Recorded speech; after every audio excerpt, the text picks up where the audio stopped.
Yeah, thank you very much for uploading your Squish to Dropbox and for letting me know what happened at the end. I could see that you were trying to wrap it up because you had a little person coming at you, which is, you know, the way it is. But it was great to see you in action. It was great also to see you with your kids as well.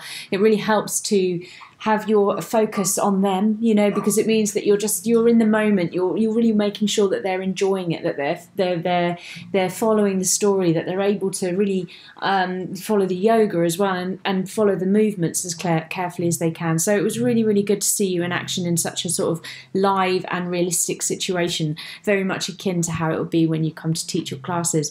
I've got a bit of feedback with you, and I hope that's just going to help you keep thinking about it, keep building on the learning, but ultimately feeling really confident and happy about the work you've done so far, and now taking this into the next stage of teaching more kids in more live classes. So first and foremost, your yoga instruction. I love to see you doing all of the crossing legs, lowering down, so standing with your legs crossed and then lowering down without touching your hands on the floor. Always a great little touch. Those little tricks are really good and the kids really enjoy them. So you know, they add that little bit of extra challenge, and they are usually very much appreciated by the kids. So I thought that was really nicely added in. Lovely stretch of the arms before we did the twists. That was really clear. That kept everyone's posture in a really nice, strong position. You were giving simultaneous descriptions of the movements as you were doing them, which was absolutely great. That's the bedrock of yoga instruction. It means that all the kids are very clear on what they're doing, both visually and verbally, because they can hear you. Really good to hear you just continually doing that throughout. You were using the story to trigger the pose as well. The two things just flowing, you know, as you met something in the story, it was then followed through with the pose, and that pose was really, you took the time to make sure it was instructed and built with the foundation, so built from the ground up in stages, which was great. Use of the breath. Treasure box. I love the fact that, you know, you use that kind of bridging phrase between the story and the yoga. So we come to a treasure box. Now we're going to make a treasure box. And by saying that, now we're going to make a treasure box, we draw the soles of our feet together, we hold onto our feet, but the treasure box is locked. You know, it means that you kind of, that bridging phrase of we're going to make a treasure box is a great way of taking you from story to yoga, story to yoga. You know, we land in a tree. Let's try our tree pose. We can see a load of crabs playing soccer on the beach. I wonder if we can do a crab pose. Shall we try? Those little phrases just take you from the story into the yoga really seamlessly, but you were doing it very naturally without that, and actually using them very naturally as well. But they're always good just to be aware of, so you've got them there if you need them. Lovely use of the breath as we were swimming up and swimming down. That simultaneous movement along with a breath in time is a very powerful thing to calm everyone's state, and it was really good to see you doing that. You can, of course, repeat and do a few of them, do 3 in and out, and again breathing in and out. Anytime we can sort of just infuse a little bit more breath work in there, the better, because it just calms everyone down and gets the kids into that kind of routine of practicing using their breath, you know, which is really important. With the rowing pose, I thought that was really good. When you were rowing with the rowing boat, what was amazing about that is you kept your other leg up in boat pose. You can lay your leg down on the ground, keep it long and strong, and then row, and it just makes it a bit more doable. And the other thing is and then obviously the telephone rings. Another thing is to try and do it also on the other side. So if you after you've done the phone conversation on one side, row with the other oar, i.e. do it with the other leg. Again, lower the leg and then row the rest of the way, just so that you get that even-sided thing going on. And then again, the phone can ring, and it can be someone else in our family ringing to check up on us. So yeah, it's always good just to try when we've got a move a bit like that, to try and do the both sides. Your pacing, really steady, really easy to follow, and but you kept the momentum going because you used the action of the story to keep the thing absolutely rolling along, which is great. That's a really super engaging way of making the story work, and that worked really well for you all the way through. Lovely breaths when we were doing the hot air balloon. It was really great to see you doing 3 good strong deep breaths to blow up that hot air balloon to start us off, and there was good variety of pace as well all the way through. So from landing in the tree to finding the crabs on the beach to the surfing and then that resting on the board, it really kind of climbed, and then we earned our rest on the board, which was great. A nice pacing down as well into relaxation, that second hot air balloon, the tick-tock rhyme, the cosy bed, the quiet voice, you know, really setting us up for that lovely calm relaxation period. It was great. Your language, great interactivity all the way from the start. So getting them doing namaste together, asking questions. What do you see over the edge of the hot air balloon? Really lovely to hear you doing that. The tree test as well. Any moment we can really build that connection. You can also ask the kids what sandwich they'd like to put in their picnic, or what colour their hot air balloon is, or their mermaid's tail. Those sort of little details are always quite fun, and the kids just love being able to input, imaginatively into it. And that also again means that you won't have such a short class. It will be a lot longer than this when you come to do it. Same with, like, for instance, when there's all the we can have many attempts to open the treasure chest. Oh, I see this treasure chest. Let's try jumping on it. Let's try lifting it up and pushing it on the ground.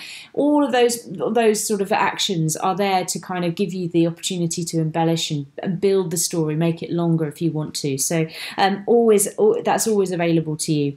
The use of praise all the way through, really good. Lots of awesomes and making sure that it was positive. You were giving the girls good feedback all the way through, which was great.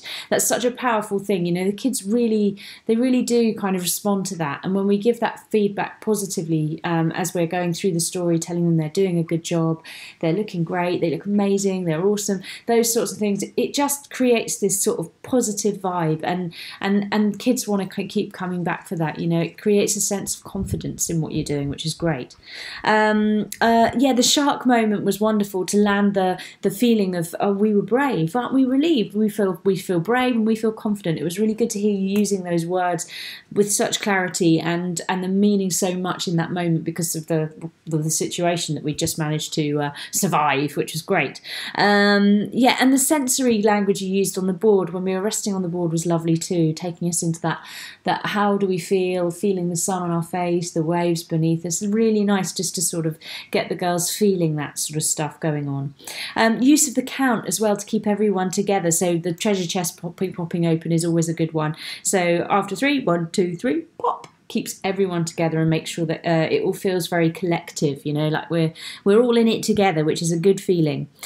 Your story flow, it was really well learnt, really fluent. Well done for not using any notes, but just doing it completely from memory, and making sure that it just flowed. There was a balance between the story and the yoga. They just seamlessly wove together, which was wonderful. And as you were enjoying it, I just sensed that they were too. The more we enjoy and believe in the story ourselves, the more the kids do, and I think that really came through at certain moments all the way through your delivery. Your balance of the story and the yoga was nice too. You made sure that there was a great kind of that the two were kind of quite even, and that's a part and parcel of it as well. That we're not sort of running away with the story, we're not getting lost and locked down in all this sort of yoga. The two things just blending together, really nice.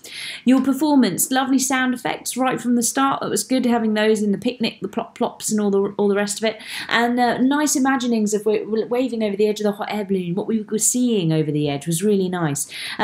Lovely smiles. When you smile, it all just lit up. So again, it's a bit like using praise. It just kind of lights the whole sort of experience up. So use your smile and use it freely. It's a friend. It's a good thing. It just makes the kids feel kind of warm and like they're in the right place. Really nice play of the alone moment as well, naming the feelings, capturing the feelings that we're going through in that moment, and then those ideas we can use to help ourselves. Lovely charming mermaid with her ooh la la, and the phone conversation was great. Do both, and then you can have more fun with the other side as well. Your safety, lovely cue on the knee bend in the picnic pose, just to make sure everyone's hamstrings were okay, and also generally I thought your demonstration of the poses was really nice. You were making sure that you were moving with strength and with purpose and grace, and that's a really important part, because we're not only obviously instructing the yoga verbally, we are visually as well. So whatever we're doing physically is what the kids will mimic. So it's important that we're giving it our all as much as they are. And also you were building the poses, as I mentioned already in the yoga instruction idea, that you were building the poses from the ground up in stages and making sure each stage of those poses was nicely, clearly instructed. Not too long, not too short, just right. Absolutely great. So overall, Laura, I think you've got real fluency and confidence in bringing the story and the yoga together, making them really fun and interactive, but also having the authority so the kids sort of know you're the teacher, that they're there to follow you. And yes, they can have fun with it, but they're also there to sort of enjoy the practice, enjoy the piece of the practice. And, you know, that really came through in the whole delivery of it. So really, really well done. I thought you wrapped up really well, considering I know you were kind of conscious of what was coming. But really, it did work really nicely. And I was glad to see that you managed to finish, and you managed to get a namaste in there as well. So awesome job for doing that. But yeah, I hope you've enjoyed doing the course. It looks like you've absorbed all the learning. You've rolled with it and enjoyed it, and certainly shown in your delivery here in the video that you're confident in what you're doing, which is great. So do keep in touch with me. Let me know how it's going, and I wish you all the very best with your kids' yoga. Take care, Laura.